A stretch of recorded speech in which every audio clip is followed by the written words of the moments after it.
What if I told you that you're not who you think you are? What if everything you learned about human evolution was wrong? What if the blood running through your veins right now contains a secret so shocking that scientists hid it for decades? Take a deep breath.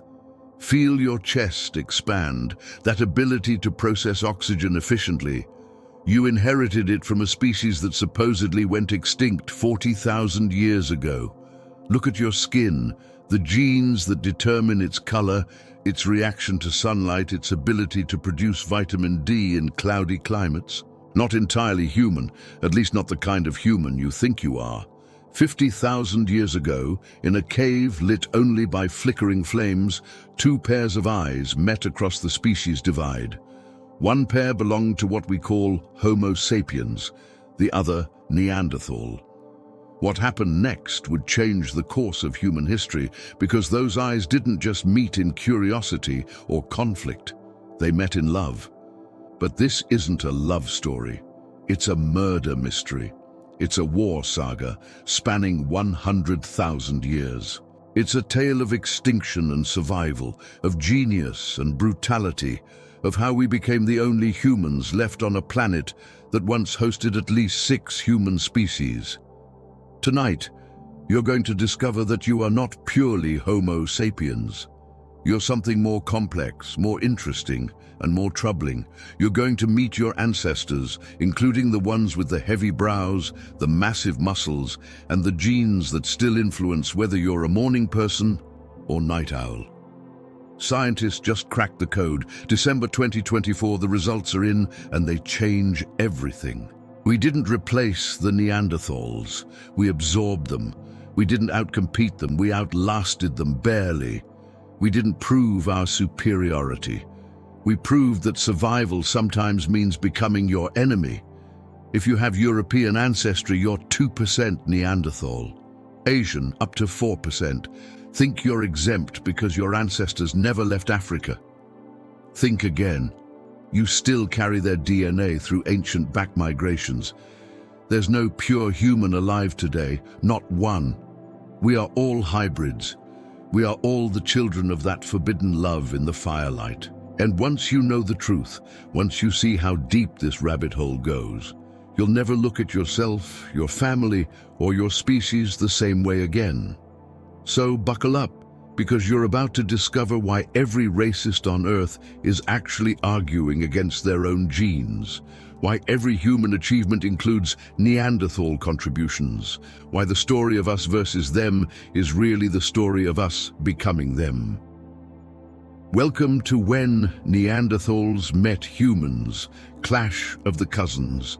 Welcome to the truth about yourself. The question isn't whether you're part Neanderthal, you are. The question is, are you ready to meet your real ancestors? Let's find out.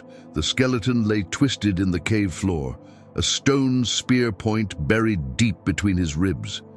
For 50,000 years, this Neanderthal man kept a secret that would shatter everything we thought we knew about human evolution. His name is Shanidar III, and he may be history's first murder victim. Picture this: Iraqi Kurdistan, 1960. Archaeologist Ralph Solecki brushes away millennia of dust in Shanidar Cave. What he uncovers isn't just another fossil, it's a crime scene frozen in time.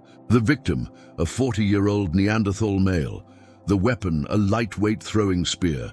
The signature technology of only one species, Homo sapiens, United States. But here's where it gets truly chilling. The wound shows signs of healing. This Neanderthal didn't die instantly. He survived for weeks, maybe months, with that spear point lodged in his chest, slowly dying from infection as his lung collapsed. Someone or something wanted him to suffer. Dr. Stephen Churchill from Duke University became obsessed with solving this prehistoric cold case. Using pig carcasses and replica weapons, he tested every possible scenario. The results sent shockwaves through the scientific community. The angle of entry, the clean puncture, the lack of shattering. Everything pointed to one conclusion. This wasn't a hunting accident. This wasn't Neanderthal on Neanderthal violence. This was deliberate. This was personal. And this was us. For the first time, we had forensic evidence of what might be humanity's original sin, the systematic killing of our evolutionary cousins. But Shanidar 3 was just the beginning. Across Europe and Asia, more evidence emerged. Skulls with suspicious fractures, bones with cut marks suggesting cannibalism, mass graves where Neanderthal remains showed signs of violence. The comfortable story we told ourselves, that Neanderthals simply couldn't compete with our superior intelligence, was crumbling. The truth was far darker. We didn't outthink them. We might have murdered them. But wait, if we killed them, why do you carry their DNA in our cells today? How can you wage war against a species while simultaneously falling in love with them? The answer to that paradox would revolutionize our understanding of human nature itself, because Shanidar 3 wasn't just a murder victim. He was a messenger from the past, warning us about the darkness in our own hearts. And his story? It's really our story. The story of how modern humans became the only humans left on Earth. Tonight, we're going to solve a murder mystery 50,000 years in the making. We're going to meet our cousins, our competitors, our lovers. We're going to discover why every single person watching this, yes, you, is part Neanderthal. This is the story of when Neanderthals met humans, when cousins clashed, when love and war collided in the caves of prehistory. And trust me, by the end of this journey, you'll never look at yourself in the mirror the same way again. Imagine the moment. A misty morning 200,000 years ago, a group of strange beings emerges from the African savanna, moving north into unfamiliar territory. Tall, slender, with high foreheads and sharp chins, they carry lightweight spears and move with an unsettling confidence. These are the first modern humans to leave Africa. Now picture who's watching them from the shadows. Stockier figures with massive brow ridges and barrel chests, muscles rippling under pale skin. They've ruled Europe and Asia for 300,000 years. They are the Neanderthals, and they're about to meet their destiny. This wasn't supposed to happen. For hundreds of thousands of years, two separate human species evolved on different continents. Neanderthals adapted to Ice Age Europe, developing sturdy bodies, large noses to warm frigid air, and pale skin to absorb scarce sunlight. Meanwhile, in Africa, our ancestors evolved differently. Gracile bodies built for running, dark skin for tropical sun, and something else. Something that would change everything. We developed what scientists call cognitive fluidity, the ability to combine different types of thinking in new ways. Where Neanderthals made the same tools for 200,000 years, we constantly innovated. Where they lived in small family groups, we built vast social networks. Where they stayed in one territory, we had an insatiable urge to explore. But here's what nobody expected. When these two human species first met, Neanderthals had every advantage. They knew the terrain. They'd survived ice ages that would have killed us. Their bodies were stronger. Fossil evidence shows they were pound for pound more muscular than modern bodybuilders. A Neanderthal handshake could crush your fingers. So, what happened in that first encounter? The archaeological record gives us tantalizing clues. At sites across the Middle East, we find something remarkable. Layers of Neanderthal tools, then modern human tools, then Neanderthal again, back and forth for 100,000 years. This wasn't the quick conquest we once imagined. This was a stalemate.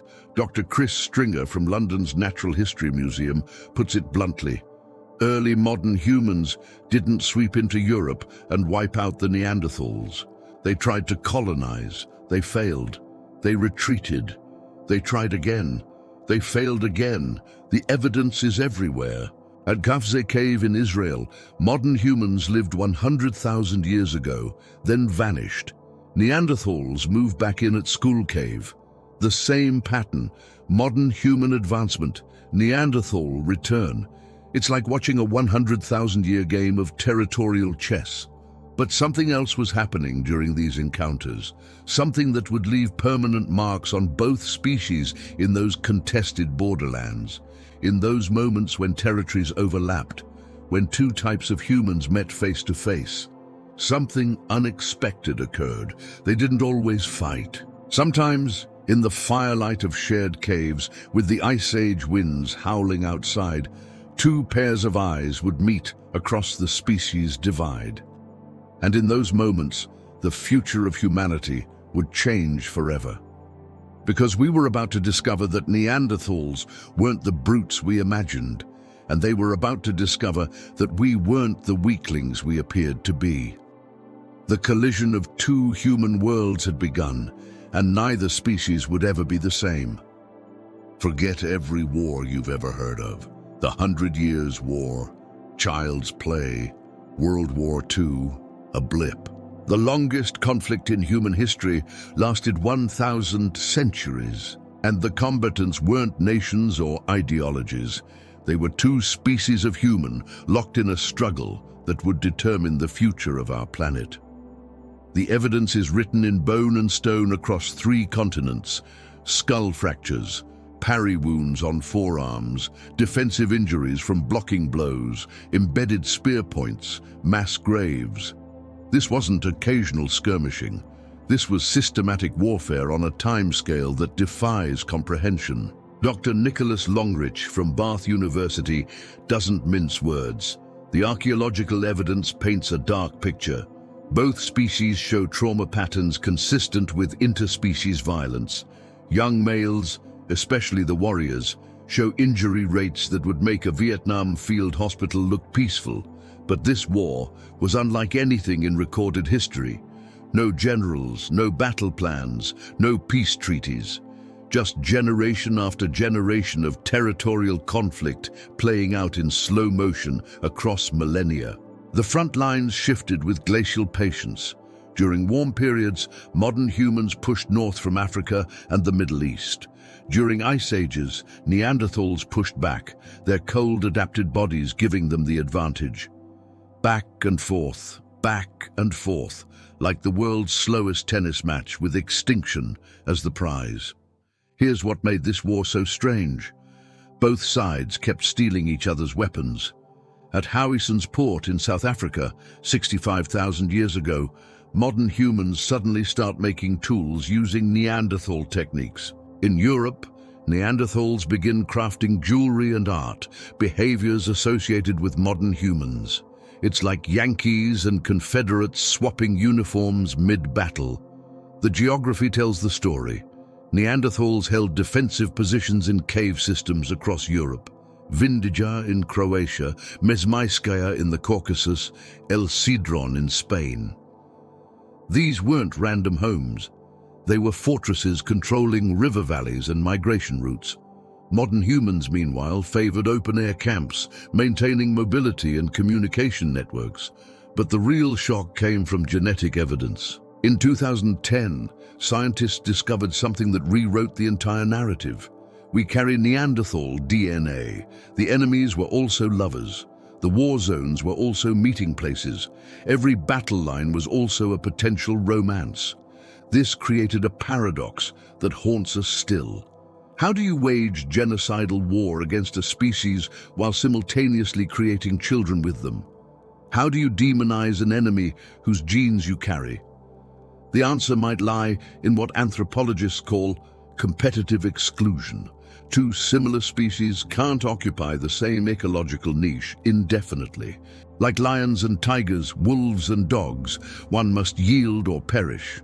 But unlike those examples, Neanderthals and modern humans were close enough to breed, close enough to love, close enough to hate. The war reached its climax 45,000 years ago. Climate catastrophe, Heinrich Event 4, plunged Europe into a brutal cold. Resources became scarce, territories shrank. The comfortable buffer zones between species disappeared. It was time for final solutions. And that's when modern humans deployed their secret weapon. Not better spears, not stronger muscles. Something far more devastating, the ability to lie. Language, abstract thinking, and social cooperation gave us something Neanderthals possibly lacked: The ability to form massive alliances based on shared myths. We could convince strangers we'd never met to fight alongside us. We could plan ambushes. We could betray. The 100,000-year war was ending, but nobody truly won. Because in victory, we absorbed our enemies into ourselves, their genes, their technologies, perhaps even their dreams. We became the sole survivors of humanity's longest war. But we also became something else, the first humans to commit genocide against our own kind. And that darkness, it never really left us. She was 17, maybe 18, a Neanderthal woman with rusted hair and pale eyes that had never seen the African sun. He was older, one of the dark-skinned strangers who'd arrived with the spring migration. By all the laws of nature and culture, they should have been enemies. Instead, on a Romanian riverbank 40,000 years ago, they became lovers. We know this because their great-great-grandson left us his DNA. The young man scientists call OACE-1 carried something unprecedented, 6 to 9% Neanderthal DNA, with segments so long and unbroken that his Neanderthal ancestor could only have been 4 to 6 generations back. A great-great-grandmother or grandfather. This wasn't distant prehistoric mingling. This was a family photo album written in genetic code. When we first saw the data, we couldn't believe it, admits Dr. David Reich from Harvard. This wasn't occasional interbreeding. This was sustained relationships, love affairs, marriages, if you will. December 2024 brought even more shocking revelations. 2 landmark studies in Science and Nature proved that Neanderthals and modern humans didn't just have occasional flings. They maintained intimate relationships for 7,000 continuous years. That's 350 generations of love across the species divide. But these weren't fairy tales. The genetic evidence tells darker stories too. Consider this. We find Neanderthal DNA in our cell nuclei, but not in our mitochondria. The DNA passed only through mothers. The pattern is stark and disturbing. It suggests most successful hybrid children came from Neanderthal males and modern human females. The reverse pairing? Those children rarely survived to reproduce. Dr. Fernando Mendez discovered why. Neanderthal Y chromosomes carried mutations that triggered immune responses in modern human mothers, miscarriages, infant mortality. The price of love across species boundaries was often death. Yet they kept trying. At Denisova Cave in Siberia, archaeologists found evidence of a teenage girl who was herself a hybrid. Her mother was Neanderthal, her father Denisovan, another archaic human. 3 human species mingling in one cave, creating children who embodied the complexity of Ice Age relationships. The archaeological record hints at these prehistoric love stories. Shared hearths where both tool technologies appear, Neanderthal sites with modern human ornaments, modern human burials with Neanderthal-style grave goods, like finding a Yankees cap in a Red Sox locker room. Evidence of intimacy that transcended tribal boundaries.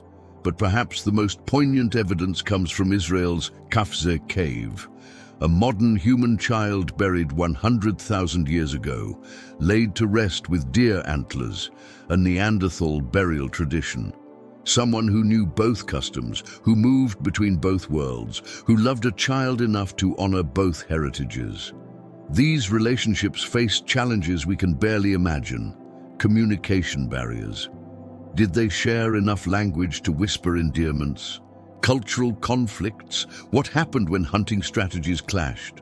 Social rejection? How did their respective tribes react? The male hybrids often faced the cruelest fate. Many were likely sterile, genetic dead ends in societies where reproduction meant survival.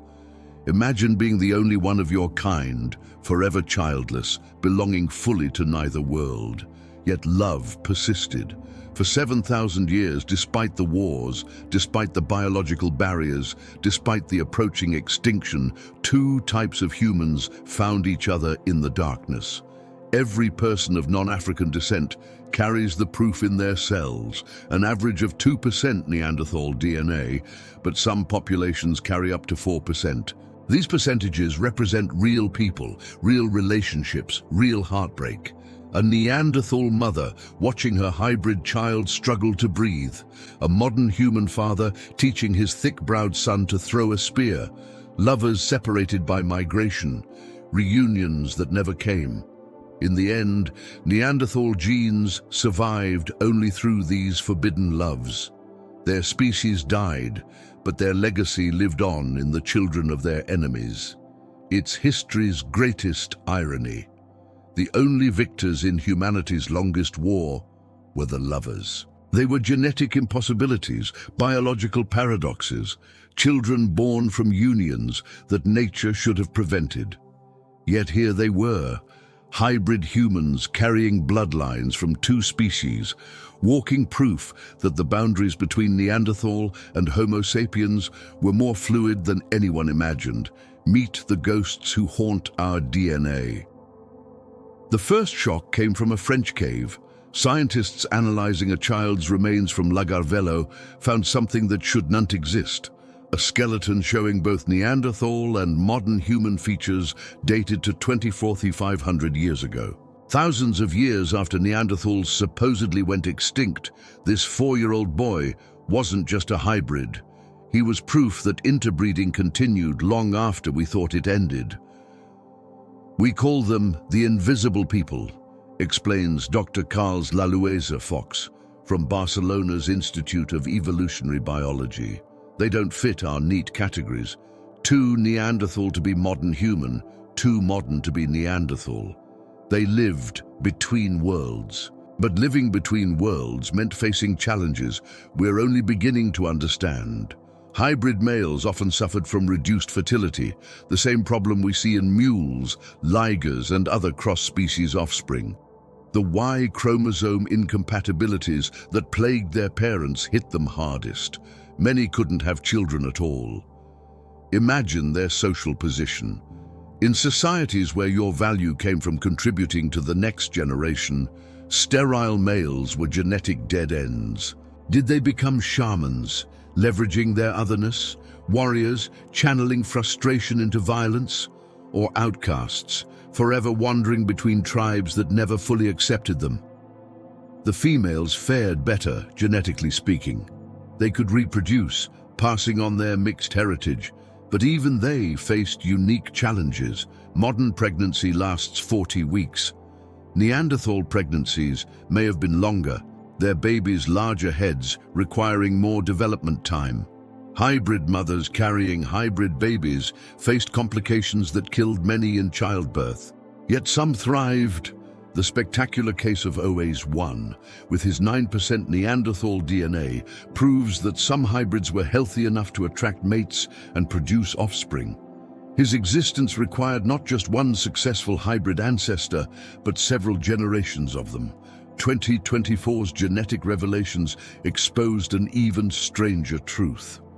Neanderthals themselves carried modern human DNA inherited from encounters 200,000 years ago. This means some Neanderthals were already hybrids when they met later waves of modern humans. The children of these unions weren't half and half. They were complex genetic mosaics, carrying ancestry from multiple human species. Physical evidence of these hybrid populations emerges from unexpected places. The Cima de los Huesos site in Spain yielded 430,000-year-old remains with a bewildering mix of features, too old to be hybrids by conventional timeline. They suggest interbreeding between human species goes back further than we ever imagined. But here's the heartbreaking truth. Most hybrid lineages died out. OAS1's spectacular genetic legacy, it vanished. His descendants didn't contribute to modern populations. The Lagar-Velho child's lineage, gone. Time after time, we find evidence of hybrid individuals whose family trees simply end. Why? Beyond fertility issues, hybrids faced what geneticists call outbreeding depression. Their mixed genes, sometimes combined in harmful ways, immune systems that attacked their own cells, metabolisms that couldn't process local foods, brain development that fell between two functional patterns, creating cognitive challenges. Some researchers suggest a darker possibility: systematic infanticide. If hybrid babies were seen as omens or abominations, they might have been killed at birth. The archaeological record's silence about hybrid children, we find so few, might speak volumes. Yet against all odds, some hybrid lineages survived. Every non-African human alive today descends from successful hybrids. We are all children who shouldn't exist. Products of forbidden love between species, carrying genes that cross boundaries, science said were uncrossable. The children caught between worlds paid the price for our existence. Their struggles, their shortened lives, their genetic deaths paved the way for modern humanity. We exist because they existed first and failed and tried again, generation after generation, until finally, miraculously, some succeeded. We are all the children who shouldn't exist, and every time we look in the mirror, we see their legacy looking back. The weapon that would decide humanity's future wasn't nuclear. It wasn't even metal. It was a piece of wood sharpened to a point, balanced for throwing. And 50,000 years ago, it gave our ancestors the edge that would doom an entire species. Picture two workshops side by side. In one, a Neanderthal craftsman chips away at stone, creating tools his ancestors perfected 300,000 years ago. Each strike is precise, practiced, perfect.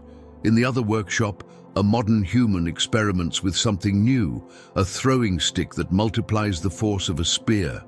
One represents perfection, the other innovation. Guess which one survived? Neanderthals were the ultimate conservatives, explains Dr. April Nowell from the University of Victoria. They found something that worked and stuck with it for hundreds of thousands of years. Modern humans. We couldn't stop tinkering if our lives depended on it. Turns out, they did. The technological arms race between our species reads like prehistoric science fiction. Neanderthals dominated close combat weapons, thrusting spears that required incredible strength and courage to use. You had to get within arm's reach of a mammoth or cave bear. Their skeletons bear witness: crushed ribs, pierced shoulders, trauma patterns identical to modern rodeo riders. Modern humans played a different game. Projectile weapons, throwing spears, and later spear throwers called atlatls, let us kill from 30 yards away. When Neanderthals charged in for close combat, we picked them off from a distance. It was Bronze Age tactics versus Stone Age courage. But here's where it gets interesting. Neanderthals weren't stupid. They saw our innovations and tried to copy them. At sites across Europe, we find Neanderthal attempts at projectile points, bone tools, even jewelry, all appearing suddenly after modern human contact. They were learning from their enemies. The most spectacular example comes from France's Grotte du Renne. Here, Neanderthals created sophisticated ornaments, pierced teeth, ivory rings, bone tools, using techniques clearly borrowed from modern humans. But look closer and you see the tragedy. The tools are slightly wrong, the techniques not quite mastered, like someone trying to copy an iPhone with stone tools. Meanwhile, we were stealing their secrets too. Neanderthal adhesive technology, mixing pine resin with beeswax and ochre to create prehistoric superglue, suddenly appears in modern human toolkits. Their cold weather clothing designs, perfected over millennia, became ours overnight. The real technological revolution wasn't in the tools themselves, but in how fast we could spread innovations. A Neanderthal innovation might take 50,000 years to travel from Spain to Croatia. Modern humans, we had trade networks spanning continents. A new weapon design could spread from Africa to Siberia in a single generation. Dr. Stephen Churchill's experiments revealed the devastating effectiveness gap. A Neanderthal thrusting spear delivered massive trauma but required close contact. A modern human throwing spear caused less damage but could be used repeatedly from safe distances. in a one-on-one fight, a Neanderthal would win. In a battle, modern humans dominated. The endgame came with the invention of the spear thrower around 30,000 years ago. This simple device, a stick with a hook that cradled a spear, tripled throwing distance and force. Suddenly, we could kill mammoths from 100 yards. Neanderthals, still bound to their traditional weapons, became sitting ducks. Yet the saddest archaeological discoveries are the hybrid tools, weapons that blend both technologies, probably made by mixed communities trying to combine the best of both worlds. They represent the last desperate attempts at technological fusion before one side vanishes forever. In the end, it wasn't superior intelligence that won the technology war. It was our inability to leave well enough alone. Our restless innovation, our constant tinkering, our refusal to stick with what worked. The very traits that make modern humans so frustrating, never satisfied, always changing things, saved our species. Neanderthals built tools to last forever. We built tools to replace tomorrow. Guess which philosophy survived? The last Neanderthals on Earth, huddled in caves overlooking the Mediterranean, watching the sun set on their species. Gibraltar, that rocky fortress between Europe and Africa, became their final refuge and their tomb. What happened in those last desperate years would haunt our species forever. 28,000 years ago, Gorham's Cave was a paradise turned prison, sheltered from Ice Age winds, blessed with seafood and game. It should have been perfect. Instead, it became the stage for humanity's first extinction event, and we have front row seats to the tragedy. When you walk through Gorham's Cave, you're walking through a crime scene, says Dr. Clive Finlayson, who spent decades excavating the site. Every layer tells a story of desperation, dietary changes, population stress, the slow strangling of an entire species. The evidence is heartbreaking. In earlier layers, we find remains of large game, ibex, deer, boar, Neanderthal life as it had been for millennia. But climbing toward those final layers, the bones change. Rabbits, birds, tortoises, shellfish. Finally, in desperation, they were eating marine mammals, seals and dolphins, something Neanderthals had never done before. They were starving in paradise. Meanwhile, just across the strait in Africa, modern humans thrived. The same resources that couldn't sustain the last Neanderthals supported massive modern human populations. Why? We had trade networks bringing resources from inland. We had boats for deep-sea fishing. We had the ability to exploit resources Neanderthals couldn't reach. But Gibraltar's Neanderthals didn't go quietly. They innovated with desperate creativity, hash marks on cave walls, possibly numerical notation, abstract patterns that might be art, eagle talon jewelry more sophisticated than anything their ancestors made. Facing extinction, they experienced a cultural renaissance.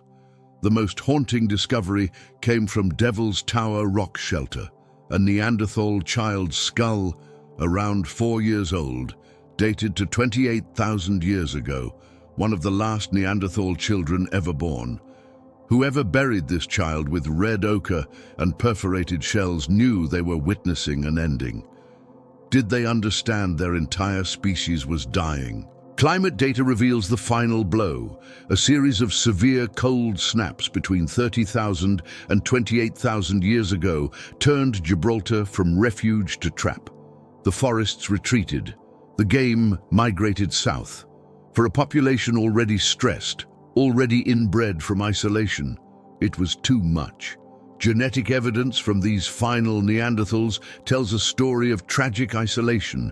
Populations that once ranged across continents had shrunk to tiny bands of closely related individuals. Inbreeding depression, reduced fertility, increased birth defects, accelerated their decline.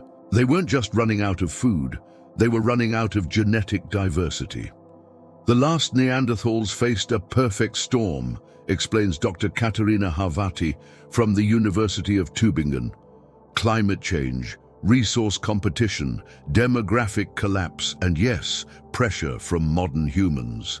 Any one factor they might have survived, together impossible. Yet even in those final years, there's evidence of contact with modern humans, tools that blend both traditions, ornaments that echo modern human styles. Were these last Neanderthals trading with their replacements, learning from them? Or were modern humans already moving in, intimate witnesses to extinction? The very last layer containing Neanderthal remains dates to 28,000 years ago. Then nothing. After surviving 400,000 years of ice ages, volcanic winters and climate chaos, they vanished. Not with a bang, but with a whimper. No great final battle, no dramatic last stand, just silence. But here's the kicker. We almost joined them. Genetic studies show modern humans also experienced a population bottleneck around this time, dropping to perhaps 10,000 individuals worldwide. We came terrifyingly close to following our cousins into oblivion. What saved us? The very traits that doomed them. Where Neanderthals were specialists, we were generalists. Where they were conservative, we were innovative. Where they were territorial, we were networked. The differences were tiny. The consequences are absolute. Standing in Gorham's cave today, you can almost hear the echoes. The last conversations in a dying language, the last flint napped in ancient tradition, the last Neanderthal parent holding the last Neanderthal child, watching the last sunset their species would ever see. We won by the narrowest of margins, and in winning, we lost something precious, the only other humans who truly understood what it meant to be human.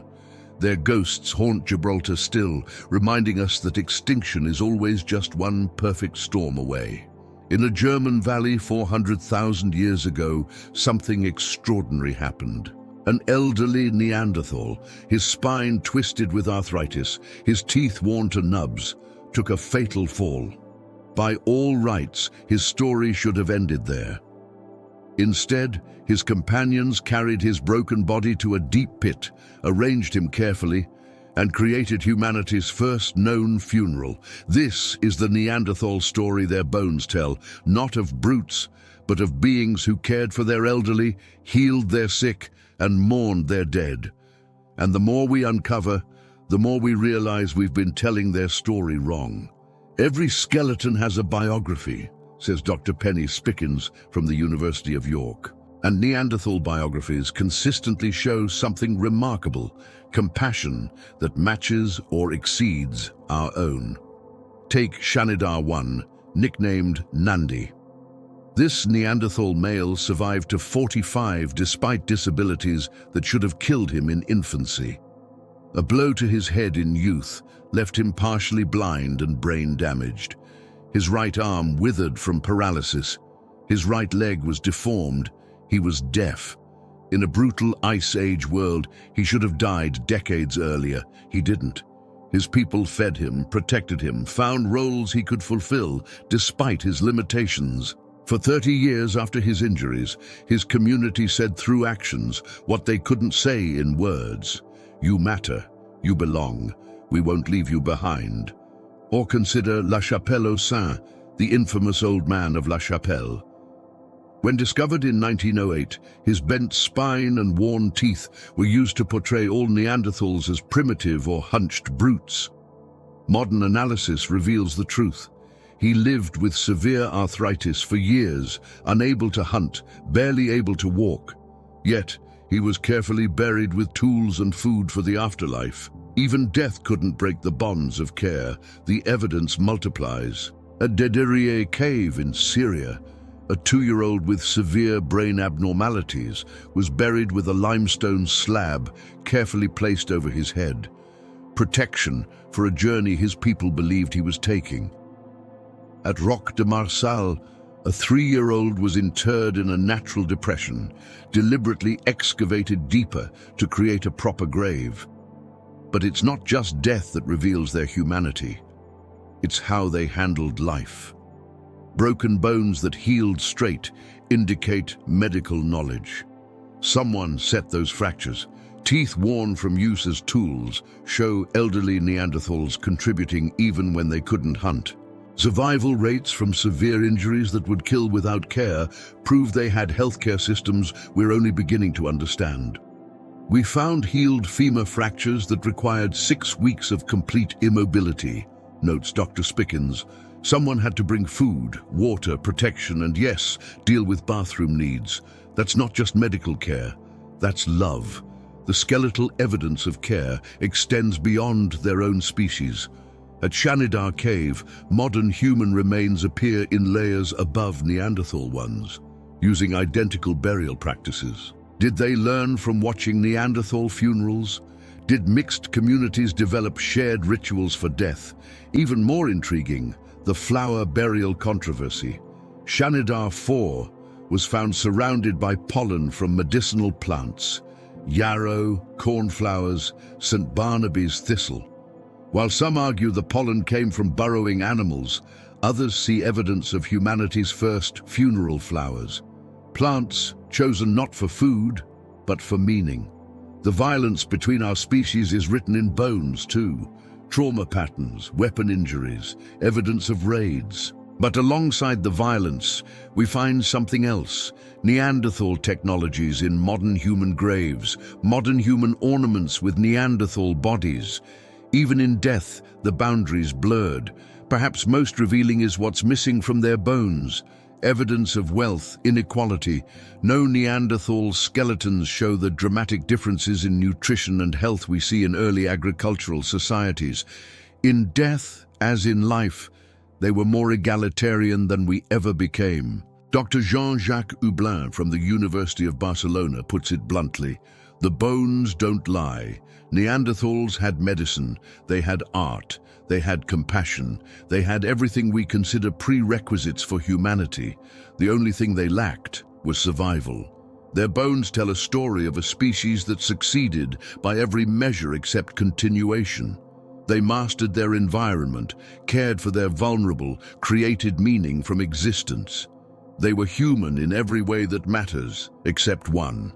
They trusted too much, competed too little, and shared too readily. In the world where modern humans arrived with superior weapons and inferior morals, Neanderthal compassion became a liability. Their bones tell us who they were, but more importantly, they tell us who we weren't and what we lost when we won. December 12, 2024. Scientists drop a genetic bombshell that shatters everything we thought we knew about human origins. Neanderthals didn't just give us DNA, we gave them ours. For 7,000 years, our species didn't just coexist. We formed families, communities, and bloodlines so intertwined that untangling them required supercomputers and breakthrough algorithms. We had to recalibrate our entire understanding, admits Dr. Priya Morjani from UC Berkeley, whose team made the discovery. This wasn't occasional interbreeding. This sustained gene flow over 350 generations. These species knew each other intimately. The revolution began with a mystery. Why did all non-African humans have roughly the same amount of Neanderthal DNA? About 2%.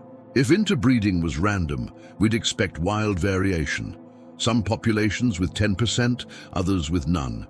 Instead, suspicious uniformity. Enter the breakthrough, IBD mix, an algorithm that can detect ancient DNA segments even after 50,000 years of recombination. What it revealed rewrote prehistory, that 2% wasn't from random matings, but from a specific period, 5,500 to 43,500 years ago, when our species mingled continuously. But here's where it gets weird. The gene flow went both ways. Neanderthal genomes from after 200,000 years ago contained 2.5 to 3.7% modern human DNA. Our ancestors had been intimate with Neanderthals for longer than Homo sapiens has existed as a pure species. The implications stagger the mind. Every history book is wrong. Every museum display is oversimplified. We didn't replace Neanderthals. We absorbed them. They didn't go extinct. They merged with us.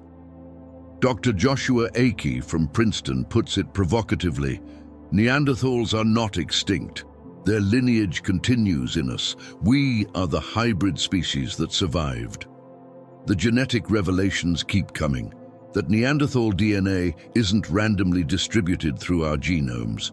It clusters in specific regions, especially genes controlling immune function. 40% of our immunity genes have Neanderthal variants. Skin and hair. Up to 70% of East Asian skin genes come from Neanderthals. Metabolism, particularly fat processing in cold climates. Brain development, though notably absent from speech areas. But evolution also actively removed Neanderthal DNA from critical regions. The X chromosome is nearly Neanderthal-free. Genes controlling sperm production show strong selection against Neanderthal variants. Our genomes bear scars from ancient genetic warfare. Some hybrid combinations were so harmful that natural selection erased them. The most shocking discovery: we're still finding new archaic humans in our DNA. Ghost populations, species we've never found fossils for, left genetic signatures in modern humans. We weren't just mixing with Neanderthals, but with a whole community of human species. It's like finding out your family tree includes not just the relatives you knew about, but entire branches you never suspected existed, explains Dr. Sriram Sankararaman from UCLA. The medical implications transform modern healthcare. That Neanderthal DNA affects everything from COVID susceptibility to depression risk. The gene variant that made some people desperately ill with COVID, inherited from Neanderthals. The genes that help Tibetans live at high altitudes, also Neanderthal gifts. But technology keeps pushing boundaries. New techniques can extract DNA from cave sediments, no fossils required. Others can determine what archaic genes actually do in living cells. We're not just reading the book of ancient humanity, we're starting to understand the language. The November 2024 discovery of Thorin, a Neanderthal showing 50,000 years of genetic isolation, adds another twist. Some Neanderthal populations avoided mixing entirely, maintaining genetic purity while their cousins mingled with modern humans. Why did some groups interbreed while others remained separate? We don't know. Even more mind-bending, we're finding Neanderthal DNA in African populations previously thought to have none. Through ancient back migrations, even populations that never left Africa carry traces of our extinct cousins. There's literally no pure Homo sapiens left on Earth. The final irony: Neanderthal genes that once helped them survive now help us. Their cold-adapted metabolism genes protect against frostbite. Their immune variants fight off pathogens. Their brain genes might even enhance certain types of thinking. We spent decades portraying Neanderthals as evolutionary losers. The DNA says otherwise. They're not gone, they're us. Every time we survive a cold winter, fight off an infection, or process fatty foods, we're using their genetic gifts. The DNA revolution isn't over. Each month brings new discoveries, new ghost populations, new understanding of how intertwined human species really were. We're not discovering our past, we're discovering ourselves, and the biggest discovery of all: there's no such thing as pure human. Never was, never will be. We are, and always have been, a mixed species. The Neanderthals didn't lose, they became us. Look in the mirror. See that nose? Could be Neanderthal. That tendency to gain weight easily? Neanderthal. Your ability to handle cold weather? Straight from your Ice Age ancestors?